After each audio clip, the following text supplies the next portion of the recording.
Hey, Bill, I'm in the mood for a switch up. I hit the function, hit the rose till I hiccup. I hit the stage and leave with money that's a stick up. She picture perfect, so I told him I'm a flick up.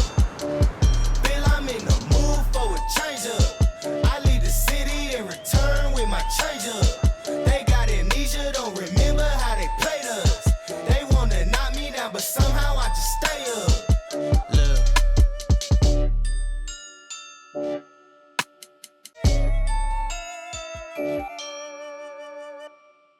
So that sequence that you just watched was actually filmed using the new Sirui 35mm T2.9 Saturn anamorphic lens for full frame. So this is a 1.6 times squeeze, it's carbon fiber, and it's extremely small and lightweight, which makes it absolutely great for cameras like the Panasonic S5 2X, the S5 II, the S5, the S1, and any other full frame Lumix camera.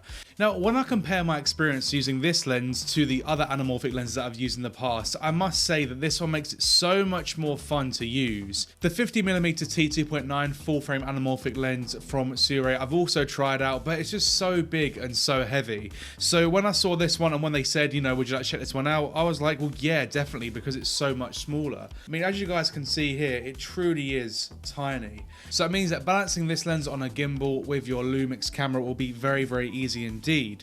Now, the 35mm T2.9 with a 1.6 squeeze actually starts to act wider than 35mm because, of course, you're gaining real estate on the sides of the frame. So it actually means that this lens is somewhat equivalent to around the sort of 20 to 22mm sort of focal range, which is actually really nice. Of course, like all anamorphic lenses, it does have one massive caveat, which is a minimum focus distance. So I think the minimum focus distance for this one is around a meter. It's 0.9 meters. So that's quite a long way to go. So it means that if you did want to get this lens, then you definitely won't be doing any sort of major close-up shots. In fact, this shot here from the sequence was probably the closest I could actually get to my subject, you know, before it's completely out of focus. So bear that in mind. Of course, if you did want to start using this for close focus stuff, then you're going to need to use diopters. Image quality wise, I must say that I was very, very impressed. I mean, as you guys saw with our opening sequence, like, it does a fantastic job. I was using this on the S5 2X for all those shots, and I must say I was extremely pleased with how it came out.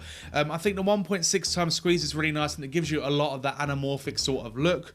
But of course, on the S5 2X you can shoot open gate as well. So if you do want to sort of save a little bit more real estate on the top and bottom of the screen, then you can of course use the open gate function instead of just using the regular 16:9 modes, therefore getting less squeeze when you do use a 1.6 times squeeze lens. I think that it has plenty enough sharpness. Of course, being anamorphic, it's going to be slightly softer towards the edges of the frame and a little bit sharper in the center of the frame.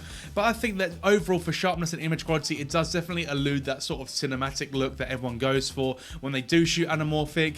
And that, you know, in of itself is sort of more important to me than the actual sharpness of a lens. Of course, I'm not saying that because it's not a sharp lens. It's just, don't be expecting like, you know, pro end sort of photography style lens sort of sharpness, because you won't get that from an anamorphic lens really. It'll have this very, very sort of subtle and, you know, sort of characterized softness to it that sort of looks really cinematic. And of course, that's what people normally go for when they're shooting anamorphic. They want it to look somewhat film-like, and that's exactly what you'll get with this lens. So Sirui have marketed this lens as a carbon fiber lens, and while it is true that there's some carbon fiber present on this lens, so you can see here, this sort of part of the lens is definitely carbon fiber. The rest of it is actually a lightweight metal, or at least that's what it seems like to me. But it's really good because it does actually help to keep the weight down quite a lot. So this lens here for the L mount weighs around 422 grams. So it is super lightweight when you compare it to other anamorphic lenses. And to be honest, I feel like every single brand that is making anamorphic lenses at this point should be starting to focus on making them smaller and more accessible to the masses. And because this one isn't absolutely massive, it means that I actually felt more inclined to bring it along with me to shoots or to, you know, just sort of walking around and stuff, because it meant that if I didn't use it, I wasn't going to be breaking my back just to have the luxury of having the option to use it, you know. So this one is so small that you can just chuck it into your camera bag and not really worry too much whether you are going to shoot any anamorphic content that day or not. The focus for it is actually a lot stiffer than the aperture ring, which of course is to be expected. It's going to be, you know, slightly more dampened, of course, so you don't knock it as much when you're filming. I would have preferred it if they made it just a tiny bit less stiff, whiff on the focus ring, but to be honest, I'm really nitpicking now. I don't really have many issues sort of using it out in the field.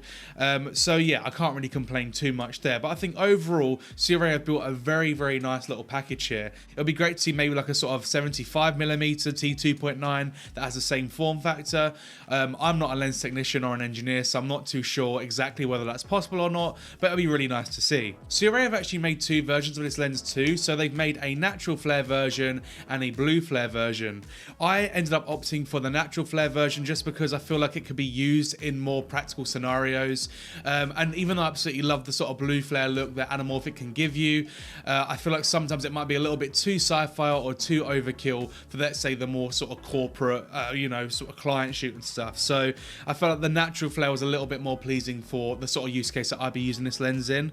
One thing I will say though is that compared to other Sirui lenses that I've tested, this one doesn't actually flare like crazy like other ones does. They've really, you know, like they've controlled the flare quite a lot more with this lens. So I was trying to get it to flare, for example, up in London, and I couldn't do it in daylight. So if you do want to get the really dramatic flares, you will need a very strong light source or just a lot of contrast in your scene. So for example, at night with neon lights or bright lights, it will, you know, work just fine. Or, you know, let's say sort of headlamps on a car, for example.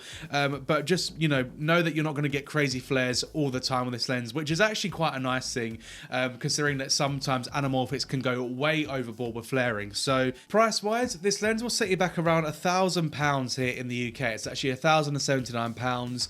And I'm guessing it's somewhere around that in the dollar amount as well. So it is quite a big chunk of change, and of course you have to be sure that you're actually going to get some use out of it for that sort of money.